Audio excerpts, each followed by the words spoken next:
যোগিনী একাদশী ব্রত কবে পালন করতে হবে? 10 জুলাই 2026 শুক্রবার নাকি 11 জুলাই শনিবার? আজকে আমরা সেই সম্পর্কে জানব। কেন ভারত, বাংলাদেশ সহ এশিয়া মহাদেশের ক্ষেত্রে, মধ্যপ্রাচ্যের ক্ষেত্রে 11 জুলাই ব্রত, এর কারণ কি সেই সম্পর্কে আজকে আমরা জানবো এবং সময়সূচি আমরা দেখে নেব। তো যারা ভারত বাংলাদেশে রয়েছেন, এশিয়া মহাদেশে রয়েছেন, মধ্যপ্রাচ্যে রয়েছেন, অস্ট্রেলিয়া নিউজিল্যান্ডে রয়েছেন এবং ইউরোপের বেশিরভাগ দেশে ব্রত পালন করতে হবে 11 জুলাই 2026 শনিবার। এটি হচ্ছে যোগিনী একাদশী, আষাঢ় মাসের কৃষ্ণপক্ষের একাদশী ব্রত।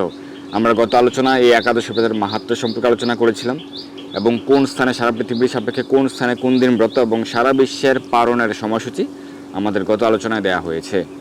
তো অনেকের প্রশ্ন যে কেন 10 তারিখ ব্রত পালন হচ্ছে না? 10 তারিখ তো একাদশী তিথি থাকছে, অনেকটা সময় থাকছে একাদশী তিথি ভারতের সময় অনুযায়ী। তো কেন ভারত বাংলাদেশে 11 তারিখ 11 জুলাই শনিবার একাদশী ব্রত পালন করতে হবে? এর কারণ হচ্ছে 10 তারিখ যদিও একাদশী তিথি যুক্ত হচ্ছে, একাদশী তিথি যুক্ত হলে সেদিনই ব্রত, সেরকমটি নয়। শাস্ত্রে রয়েছে যেই দিন একাদশী তিথি সম্পূর্ণ ব্রাহ্ম মুহূর্ত স্পর্শ করে সেই দিন ব্রত পালন করতে হবে। 10 তারিখ তো ব্রাহ্ম মুহূর্ত সময়কালে দশমী তিথি, এমনকি ব্রাহ্ম মুহূর্ত সময়কাল থেকে আরও 5 ঘন্টা ব্যাপী থাকছে দশমী তিথি। দশমী বিদ্যা উপবাস শাস্ত্রে বর্জন করা হয়েছে। যদি কেউ দশমী বিদ্যা উপবাস পালন করে তাহলে তাকে গান্ধারীর মতো পুত্র সুখ, অনেক দুঃখ ভোগ করতে হয়। সেই কারণে 10 তারিখ ভারত বাংলাদেশে উপবাস করা যাবে না শাস্ত্র সিদ্ধান্ত অনুযায়ী। 11 তারিখ উপবাস পালন করতে হবে। আরও একটি কারণ রয়েছে, সেটি হচ্ছে ত্রিস্পর্শা মহাদ্বাদশী যুক্ত হচ্ছে। শাস্ত্রে 8টি মহাদ্বাদশীর উল্লেখ রয়েছে।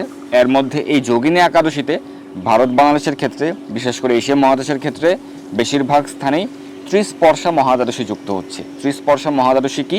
যদি কখনো এরকম হয় যে ব্রাহ্ম মুহূর্ত সময়কাল থেকে একাদশী তিথি রয়েছে, ব্রাহ্ম মুহূর্ত সময়কালে যেহেতু একাদশী তিথি থাকতে হবে তাহলে সেদিন ব্রত।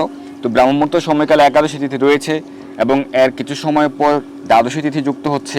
ধরুন একাদশী তিথি ব্রাহ্ম মুহূর্ত সময়কাল থেকে ভোর 3টে থেকে শুরু হয়েছে, সকাল 6টা অবধি আছে, এরপর থেকে দ্বাদশী তিথি শুরু এবং দ্বাদশী তিথিও কিন্তু প্রায় 24 ঘন্টা না থেকে 20 ঘন্টা 21 ঘন্টা থাকছে দ্বাদশী তিথি। এবং এরপর শেষ রাত্রি অর্থাৎ পরদিন সূর্য উদয়ের পূর্ব আরও বেশ কিছু সময় যদি ত্রয়োদশী তিথি যুক্ত হয়, দ্বাদশী তিথি সমাপ্ত হয়ে ত্রয়োদশী তিথি যুক্ত হয়, অর্থাৎ 3টি তিথির স্পর্শ হয় একই দিনে, তাহলে সেটিকে বলা হয়েছে ত্রিস্পর্শা মহাদ্বাদশী। সেটি অত্যন্ত মাহাত্ম্যপূর্ণ। তো এই যোগিনী একাদশীর ক্ষেত্রে ত্রিস্পর্শা মহাদ্বাদশী যুক্ত হচ্ছে।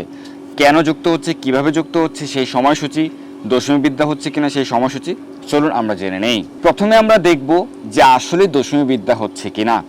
তো একাদশী তিথি কখন শুরু হচ্ছে, কখন সমাপ্ত হচ্ছে? ভারতের সময় অনুযায়ী 10 জুলাই সকাল 8টা 16 ঘটিকা থেকে একাদশী তিথি শুরু হচ্ছে। ভারতের সময় অনুযায়ী সকাল 8টা 16 ঘটিকা থেকে 10 জুলাই শুক্রবার সকাল 8টা 16 ঘটিকা থেকে শুরু হচ্ছে একাদশী তিথি। আর 11 জুলাই শনিবার ভোর 5টা 22 ঘটিকা পর্যন্ত থাকছে একাদশী তিথি। এখন অনেকে প্রশ্ন হচ্ছে, দেখুন কেউ কেউ বলতে পারে এরকমভাবে যে শুক্রবার তো তাহলে অনেকটা সময়, সকাল থেকে অনেকটা সময় একাদশী তিথি থাকছে, শাস্ত্রে বলা হয়েছে একাদশী তিথিতে রবিশস্য গ্রহণ করা যাবে না, তাহলে সেদিনকে অন্ন গ্রহণ করা যাবে? শুক্রবার দুপুরে কি অন্ন গ্রহণ করা যাবে? রাতে কি অন্ন গ্রহণ করা যাবে? তাহলে পাপ হবে না? একাদশী তিথি তো শুরু হয়ে যাচ্ছে। দেখুন, একাদশী তিথি শুরু মানে ব্রত শুরু, সেরকম কোনো রেফারেন্স শাস্ত্রে নেই। শাস্ত্রে একাদশী তিথি যেই দিন ব্রাহ্ম মুহূর্ত স্পর্শ করে সেই দিন ব্রত পালন করতে বলা হয়েছে। একাদশী ব্রত কোন দিন পালন করতে হবে সেই সম্পর্কে বিশদ বর্ণনা বহু শাস্ত্রে রয়েছে, পদ্মপুরাণ, স্কন্দপুরাণাদি শাস্ত্রে। এছাড়াও হরিভক্তি বিলাস গ্রন্থে আপনারা বিস্তারিতভাবে পেয়ে যাবেন। তো যেই দিন একাদশী তিথি সম্পূর্ণ ব্রাহ্ম মুহূর্ত স্পর্শ করছে সেই দিন একাদশী ব্রত পালন করতে হবে। এবং শাস্ত্রে বারবার দশমী যুক্ত উপবাস, দশমী বিদ্যা উপবাস করতে নিষেধ করা হয়েছে। তো তাহলে শুক্রবার ক্ষেত্রে শুক্রবার দশমী বিদ্যা হচ্ছে কেন? কারণ শুক্রবার সকাল 8টা 16 ঘটিকা থেকে শুরু হচ্ছে একাদশী তিথি, তার পূর্বে সকাল 8টা 16 ঘটিকা পর্যন্ত থাকছে দশমী তিথি। আর ব্রাহ্ম মুহূর্ত সময়কাল হচ্ছে ভোর 3টে 22 ঘটিকায়। তাহলে ভোর 3টে 22 ঘটিকা থেকে ব্রাহ্ম মুহূর্ত শুরু, ভোর 3টে 22 থেকে ব্রাহ্ম মুহূর্ত শুরু, আর সকাল 8টা 16 ঘটিকা থেকে একাদশী তিথি শুরু। প্রায় 5 ঘন্টা সময় থাকছে দশমী তিথি, দশমী বিদ্যা। তাই কোনোভাবেই ভারত বাংলাদেশে শুক্রবার একাদশী ব্রত পালন করা যাবে না। দশমী বিদ্যা, সেক্ষেত্রে দুঃখ ভোগ করতে হবে, সঠিকভাবে একাদশী ব্রত পালন হবে না। এখন প্রশ্ন হচ্ছে বাংলাদেশের ক্ষেত্রে যদি আমরা সময়সূচি দেখে নিই, বাংলাদেশের ক্ষেত্রে একাদশী তিথি কখন থাকছে?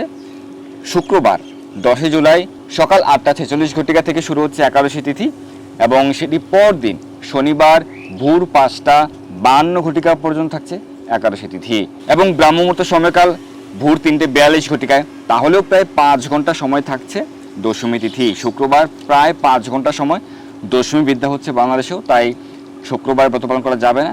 শনিবারে বিশুদ্ধ সিদ্ধান্ত অনুযায়ী, শাস্ত্র সিদ্ধান্ত অনুযায়ী ব্রত পালন করতে হবে, সেটি দ্বাদশী যুক্তা ব্রত।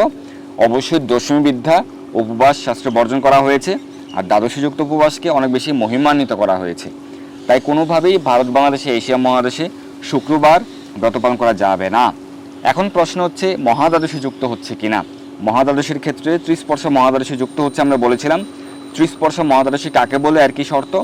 যদি কখনো এরকম হয় যে ব্রাহ্মমুহূর্ত সময়কালে একাদশী তিথি রয়েছে, আরও কিছু সময় থাকছে এবং এরপর দ্বাদশী তিথি শুরু হচ্ছে, দ্বাদশী তিথি সমাপ্ত হওয়ার পরও ত্রয়োদশী তিথি থাকছে এবং এরপর সূর্যোদয় হচ্ছে, অর্থাৎ যেই দিন একাদশী তিথি, ত্রিস্পর্শ মহাদ্বাদশীর ক্ষেত্রে যেই দিন একাদশী ব্রত পালন করতে হবে সেই দিন ব্রাহ্মমুহূর্ত সময়কালে একাদশী তিথি থাকছে, এরপর দ্বাদশী তিথি এবং দ্বাদশী তিথি সমাপ্ত হয়ে যাচ্ছে কিন্তু সূর্যোদয় হচ্ছে না, ত্রয়োদশী তিথি শুরু হয়ে যাচ্ছে এবং ত্রয়োদশী তিথি পরদিন সূর্যোদয়ের পূর্ব পর্যন্ত কিছু সময় থাকছে ত্রয়োদশী তিথি। 3টি তিথির যোগ হচ্ছে, একাদশী, দ্বাদশী এবং ত্রয়োদশী, 3টি তিথির যোগ হচ্ছে, তাহলে সেটিকে ত্রিস্পর্শা মহাদ্বাদশী বলা হয়েছে শাস্ত্রে। আমরা দেখব যে এই একাদশী ব্রতের ক্ষেত্রে হচ্ছে কি না।